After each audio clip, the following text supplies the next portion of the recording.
Sunog ng apoy eh. Ang lakas ng apoy kanina, oh. That's why. Pinabuksan ko na yung mga tugtuan para makatakas siya. Ay, oo, yung ano na. O yan lang, nagkain na nga din sa bubong eh. Buti. Sama na tayo. Sama na tayo. Ayan na. O, sapin ko to. Dapat ko na.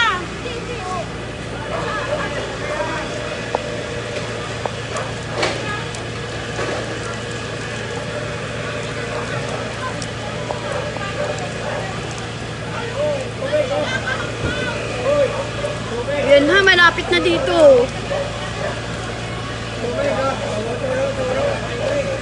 Ayun na, naanuhan na yung bubong. Yung bubong mo, Artenis, alika na. Yung bubong mo, naanuhan na ng apoy. Ayun o. Ayan na o. Dapat yung bubong nyo muna ang anuhin. Yung bahay nyo muna ang tirahin nila para ano. Bakit kayo siya ngayon?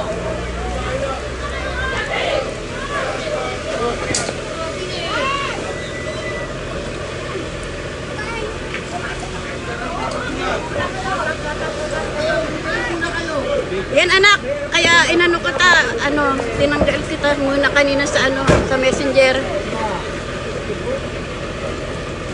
Medyo uminahinana yung apoy. Kanina, grabe ang lakas eh. Pero yung bubong ni Ate Nits dapat yung bubong ni Ate Nits dapat ma-sprayhay na. Inaabot na, inaabot. Inaabot na eh. Yan, yung bubong dapat muna. Ayun. Yan, namatay na. Kanina, grabe lakas ng Ang sakit. Ang init na kaya sa loob ng bahay. Nagano daw, nakita ko ba noon? Tapos magsisigawan, Sigawan, oo.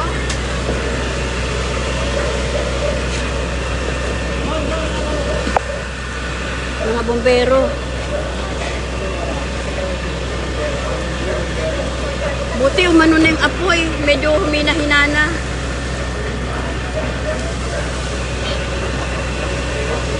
Sakit ang sikmura ako.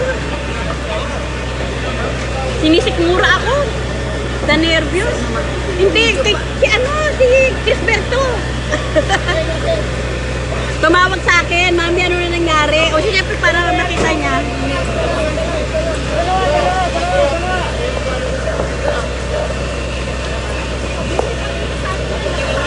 Ba?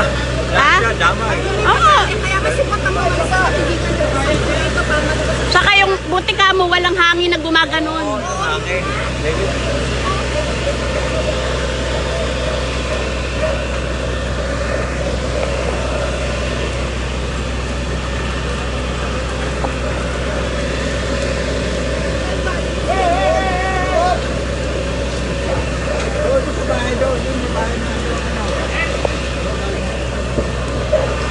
Ha?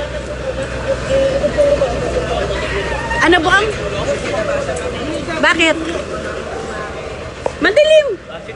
Ano kaya yun? Kasi baka may pumasok dito. Ay, isinarado ko nga dyan. Ano, dyan ka naman, di ba? Andiyan ka naman sa likod ko eh. Yung pera eh. Saan? Babalik ko na. Wag. Balik ko na. Mamaya na, Bong. Ayan pa ko yung apoy. Inaano ko kay Crisberto eh. Anas dyan. Pinapakita ko kay Crisber. Pero huminahina na siya. Kanina, sobrang lakas ng ng apoy sa kanang ng usok. Nakadalawa yung bumbero eh. 3 na kamo. Kanina, 1 lang kasi. Saka sana yung yung bubong nila Atinis kanina. Dinidila, may apoy na eh. Meron na? Oo, kaya nga sabi ko dapat yun ang mabugahan.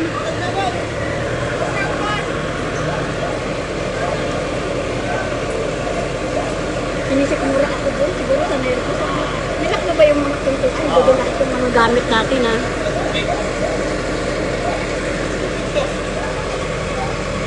Ito, Taron Tres ba to? Yung na yan? Hindi. Ah, hindi ang Talong Tres. Kala ko Talong Tres to. Las Piñas Fire Station. Anak, nakikita mo?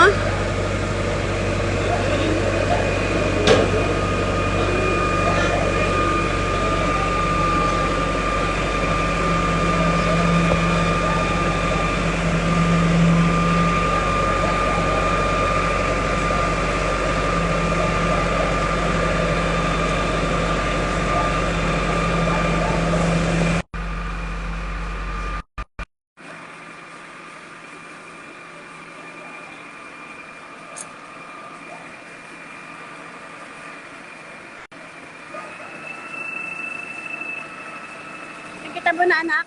Humina ng apoy eh. Kanina malakas eh, saka ano, pati yung usok. Saan galing ko yung bumbero?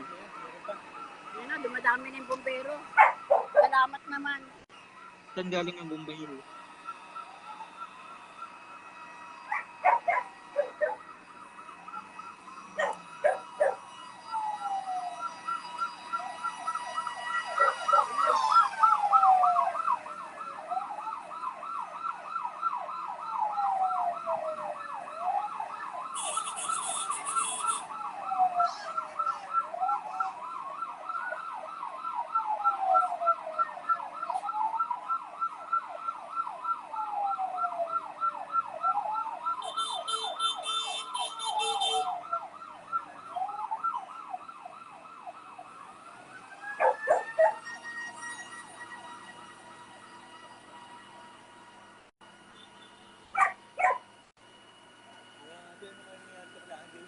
Si Angie hindi lumalabas eh. Malay mo kanina pa. Eh, dapat andito siya. Baka doon sa kabila sila. Baka doon sila sa kabila.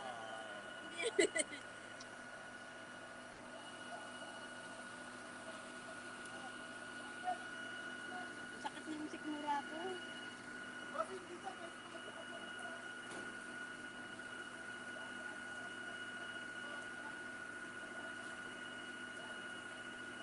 Ay, yung amping ano nila ate ni Shata. Nakaano. Nasusunog. Dilim dyan, brown out talaga. Wala, di pa maayos yan. Tagal yan. Dali. Barandong. Titingin sila.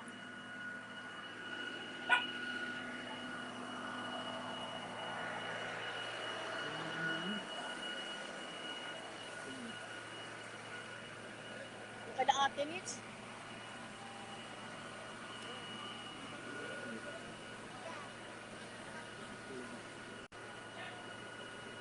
Buti dumami na yung bumbero. Kanina isa lang eh. Ang lakas-lakas na nung apo. Ay ako, tinanggal ko lahat yung mga gamit namin. Matubig daw. Oo, yung ano nila akinits oh. Umuusok na. Baka meron na sa loob yung apoy. Oo nga eh, baka meron ng apoy sa loob yan eh. Wala, nakalabas naman po lahat sila eh. Sila akinits yan. Ayun lang po sa kabila.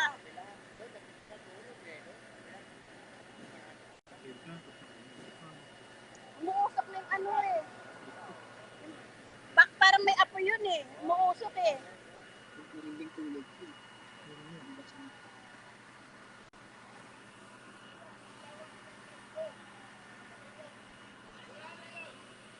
What can that?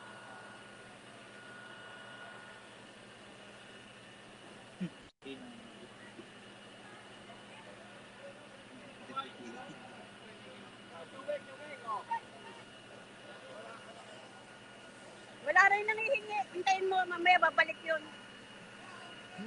Ayun, ayun yung nangihingi. Hindi.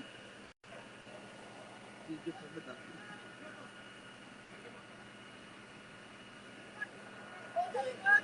Hindi pala ako nakamas. Yung may-ari, nandiyan ba yung may-ari? Eh dito, ayun, pero dito sa kabila, hindi ko alam. Yung nasusunog na. Oo, hindi namin nakikita yung may-ari eh. Baka nasa kabila. Siguro kaya lumakitan mo ng tao. May kotse sa loob eh. Ayun o. Diba? Kaya, Ba yun? baka, Puti na yun? ay wala ko ano yan. Tindahan yan.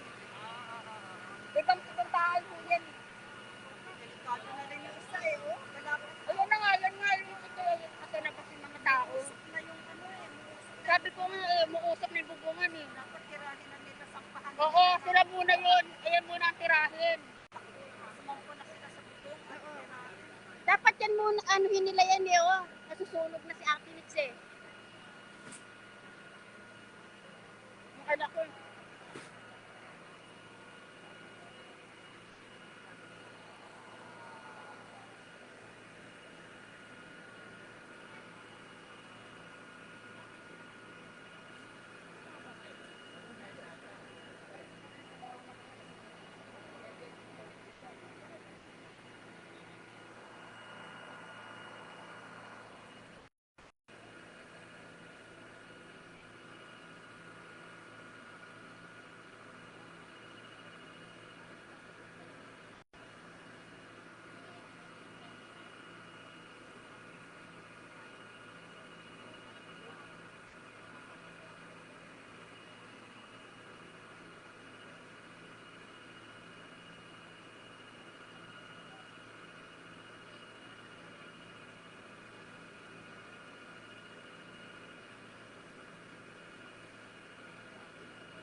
Medyo humupa na yung apoy. Medyo humupa na kanina, ang taas na eh.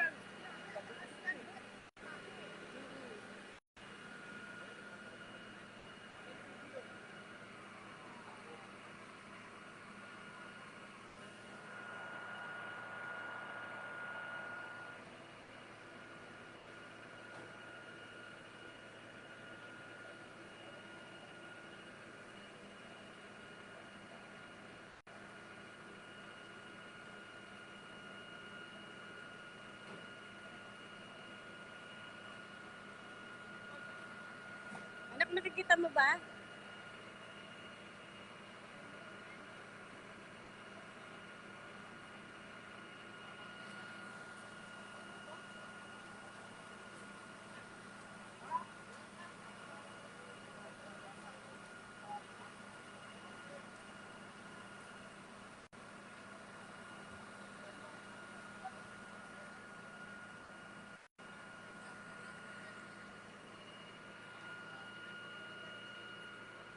Umina na. Umina na yung apoy. Kasi ano na eh. Pero hindi ka tulad kanina. Pero yung kala Ate Nitz parang umuusok. Buti nga. Oo, buti anak dumami yung ano, bombero. Kanina, wala eh. Kanina, isa ba? Ha? Kaya nga, hindi namin alam kung ano kukunin namin dito para makakanta. Kasi tatay, baka daw lumipas ito. Okay, sige. Yan o, nadagdagan ng bombero eh. Ano sila, Angie? Hindi ko alam, wala po nakakalam kung anong mangyayari sa loob. Hindi, wala dyan sa labas? Hindi ko napapansin. Hindi ni tatay, hindi daw niya alam baka may namatay. May namatay ba? Wala pa namin po Hindi, pag kami namatay, lumalaki ang apoy, kumakalat. Kasi ano, Pag may namatay na tao, kasi hindi siya maaano agad eh. kumagat eh. Ayan, humina na anak. Puro ano kasi yan, puro kahoy yun. Nasaan ba si Mister? Ayan, wala na anak. Medyo ano na, ay, hanggang ngayon sinisikmura pa rin ako eh. Wala pang baga, wala pang alanan. Pero ano pa rin niya, baka mamaya may... Nasaan ba si Mister? Saan siya? Sa Manila. Tumatawag sa akin, sabi ko, pagtingin ko si Crisper. Nasa bag ko to, nilagay ko lahat sa sasakyan yung mga ano, laptop, yung mga cellphone, yung mga charger, yung pera. Kami Yung... naman hindi ano, ating sasakyan. Dito. Sakto. Kasi po, bilis mo. Meron pa. Kulang pa yan.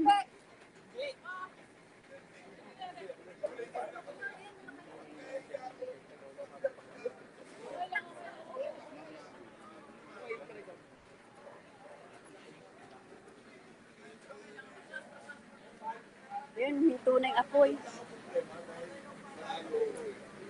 Pero hindi pa rin tayo makakasigurado dyan.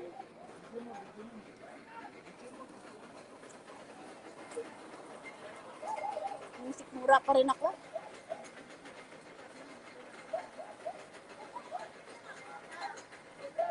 Hindi pa rin tayo nakakasigurado dyan. Baka mamaya may apo pa rin sa loob dyan. Meron ba talaga yan? May usap pa eh. Oh. Pero yung, ay, yung sasakyan nila, Angie, ando doon. Kasi sila, Angie, hindi niya rin nakita. Ah. Nga eh. Yun ang tanong, anong pinagmulan?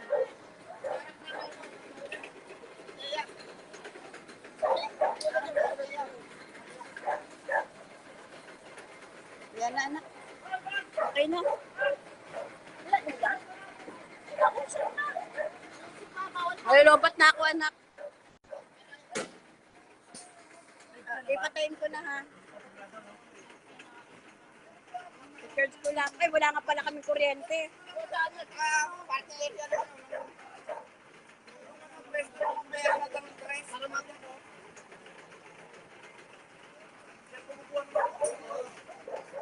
Anak, patayin ko na, ha?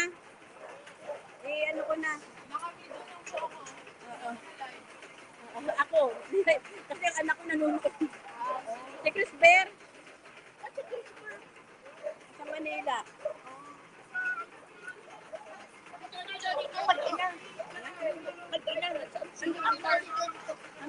Ay, sila Sharon. Nasa Laguna.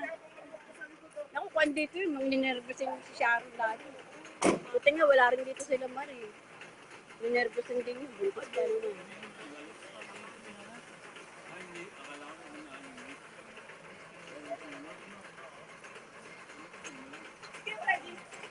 Ano ko na, ha?